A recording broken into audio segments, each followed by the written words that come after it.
used when applied when doing a corporate valuation. And the corporate valuation is the process of determining just the worth of a company. And also, we can also do what we call the valuation of securities. That's how do we value the company securities such as debentures, ordinary share, preference share. But in this case, first of all, we'll focus on the first three methods. That's the number one, that is the economic value added. We have the enterprise value or the EV. And number three, we also have what we call the free cash flows. So in this case, let me start with the first one, the EVA. And this one is simply the economic value added. And in this case, the economic value added actually uses what we call the residual wealth of the shareholders. And in this case, the EVA, the economic value added, is just simply the difference between the NOPAT and the return on capital employed. When you say about the NOPAT, this means is the net operating profit after tax. And for the net operating profit after tax, note that in this case, we are dealing with operating. So in this case, we'll not deduct the interest. So when you're getting the NOPAT, so what you'll do, you'll take just the profit after tax, then you add back all the provisions, or what we call the non-cash, non-operating expenses, and also you add back the interest. I repeat, when you're getting the net operating profit after tax, you take the profit after tax, you add back the interest, and then you add back all non-operating expenses or non-cash expenses. Also, when you're getting the return on capital employed, in this case, you just take the capital employed, you multiply by the cost of capital. That's all about what we call EVA. And EVA is mostly determined to determine whether either the division is adding or the destroying value. And for EVA, the higher the value, the better the company, and the lower the value, the lower or the performance. So in this case, we have the following steps which are followed. Steps forward. When you're getting EVA, this are the following steps forward. So number one, you need to determine the NOPAT. Determine the NOPAT. To determine the NOPAT, number two, you need to determine the amount of the capital employed. To get the capital employed, then number three, you have to determine the cost of capital. Cost of capital. And whenever you're not given the cost of capital, you can use WACC. And whenever you're not given the WACC, you can use the CAPM formula. The CAPM. And how do you use the WACC? So now the WACC is just weight of equity, cost of equity. You add the weight of the debt, cost of the debt, and it should be net of tax. And also when using the CAPM, to get the return of the security, this one will be used the same as the cost of equity. So in this case, to get the return of the security of the cost of equity, you take the risk-free rate, you add the expected return on the market, and then you raise risk-free rate, you multiply by the beta factor. So that was step number three. And then step number four, now you can get your NOPAT. I mean EVA. Step number four, now you can get the EVA. And we have said that EVA is the NOPAT. You raise the return on capital employed. So that's the introduction for economic value added. And economic value added, one of the advantages of the economic value added is that this method is easier to explain to managers. Also, another advantage is that economic value added uses the cash flows, not the profits. Also, another advantage is it is consistent. We are consistent with the shareholder as well. That means, in this case, we'll be focusing on the net wealth of the company. So, another disadvantage, now let's look at the disadvantages. One of the disadvantages of EVA. EVA can be complex, mostly when the number of the transactions are too huge. So in that case, also, when the number of transactions is too huge, that means when adjusting for NOPAT, it becomes complex. So now let's do the first illustration. We do the first illustration on EVA. Illustration one.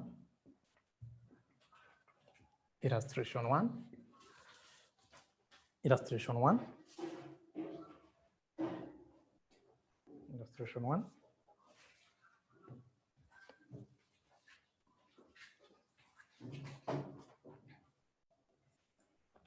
So for those with the handout, so kindly you can log in at page handout page 33. For those who download from the Somia Kenya, that's I think page 1. So and that's the question, the first question, as you can see it there.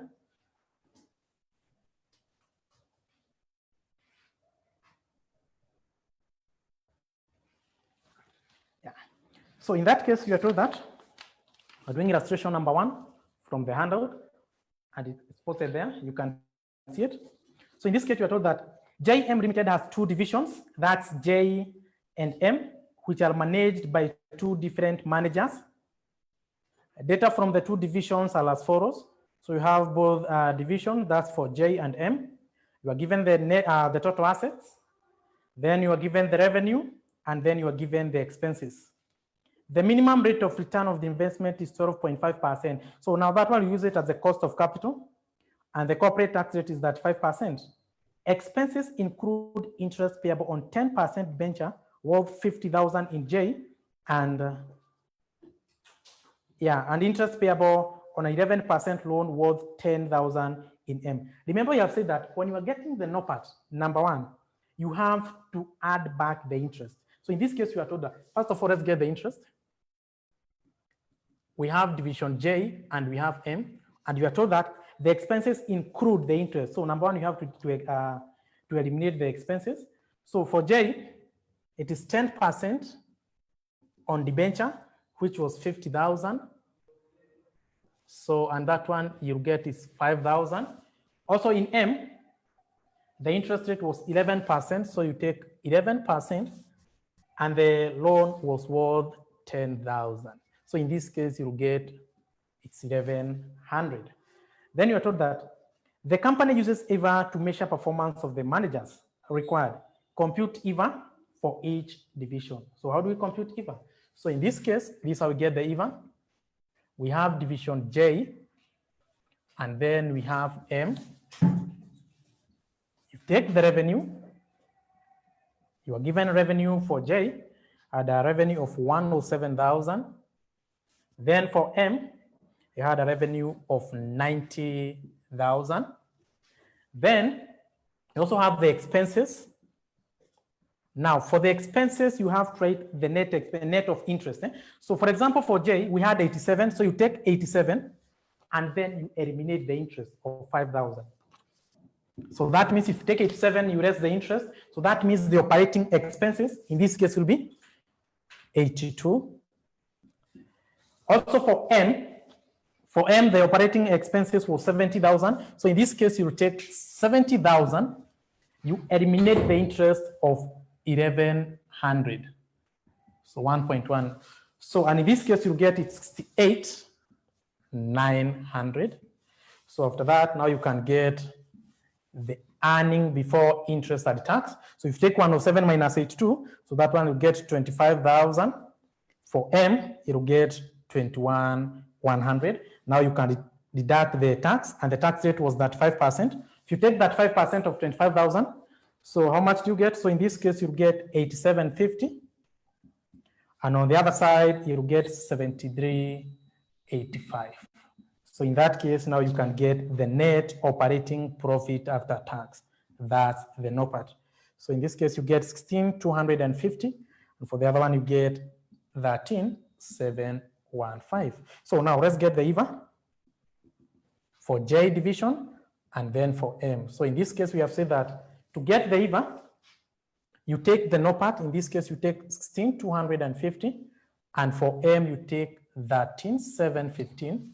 Then you raise the return on capital employed. We are told that from the question that the minimum rate of return on the interest is 12.5%. So in this case, you take 12.5%, 12.5%, you multiply with the capital employed. So in this case, you are not given the capital, but you are given the total assets. So you take the total asset, 100,000, and for M, it was 80,000.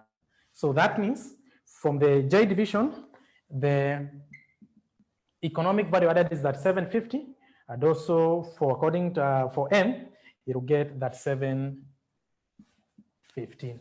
And that's the economic value added. So in this case, we can say when you're taught to evaluate the performance of the two divisions, both for the manager of division J and division M, you can see this one is that 750. The two companies are doing great, or the two divisions are doing great. But in this case, J is doing more better as compared to M. So any question?